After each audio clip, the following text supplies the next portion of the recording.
Sugar. Oh, honey, honey. I absolutely love sugar. Fruit cocktail. Ice cream. Cheesecake. Chocolate, Coke, soda. Tastes so good in your mouth. Sugar is the greatest thing that's ever happened to man. Feels incredible on your brain. Oh yeah, the rush. Sugar is a particularly potent releaser of dopamine. Certain combinations with sugar are even more potent. Wow, I feel good. But it doesn't last, It's like, oh, I'm tired. I want more. even when laced with delicious fat. I knew that I would not. I like it. The more we have, the more we want, and it becomes a vicious cycle. I got you.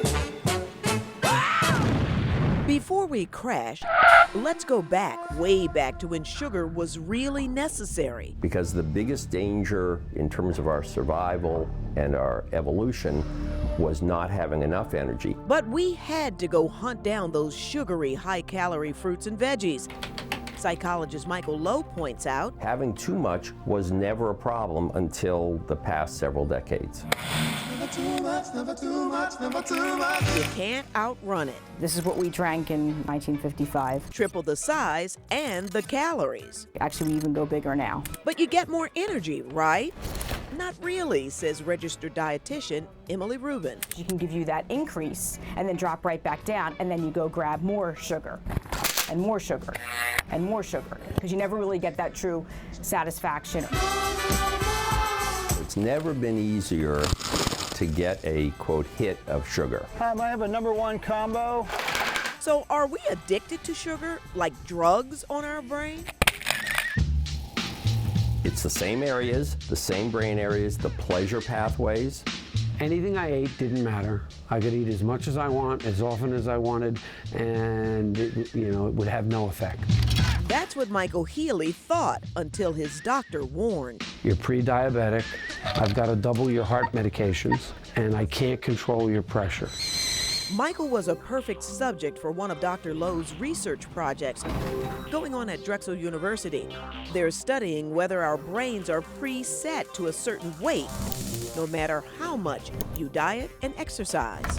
The majority of people who lose that weight will regain it. He believes over time, your body will think you need that new, heavier weight to survive, and your brain will fight, even play tricks on you to protect you from losing it. Are you saying we can't win?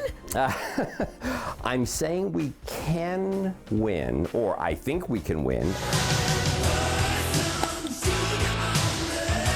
But how can we rebuild our willpower and self-control if we're surrounded by triggers and saboteurs? We all need help. We need the food environment, which is a threat to at least 2/3 of us, to itself be reformed and systematically changed. That's debatable and certainly not likely to happen overnight. They are trying to educate consumers, but the problem is people just don't care. There are many efforts to cut back, All in favor of approving the proposal? some successful, some not. It's not what you eat, it's how much. The healthier your choices, the better. Still, Rubin says when you eat really matters. Eating high sugary foods on empty stomach, you're not going to stop. So anything that I don't want to eat, I hide it, or I take it out of my immediate view. Out of sight, out of mind goes a long way for Michael. Says he learned to fight temptation through controlling what foods are in his immediate environment. I'll bring fruit with me, all types of fruit, enough for the whole day. Sugar, sugar, honey. Yes, he's tempted every day, he says, and sometimes he gives in. Because I'm powerless over ice cream cakes. It's one day at a time for this self-proclaimed sugar addict. But I have since lost upwards of 35 pounds. I'll be 60 in a couple months. I'm healthier now than I've ever been in my life. We collected some really good and easy tips on ways to control your sugar demon a little bit better, especially as we move into these warmer months. So just head to myfoxphilly.com for that and how you might take part in some of the research studies and those health programs that are underway right in our area. Joyce Evans, Fox 29 News.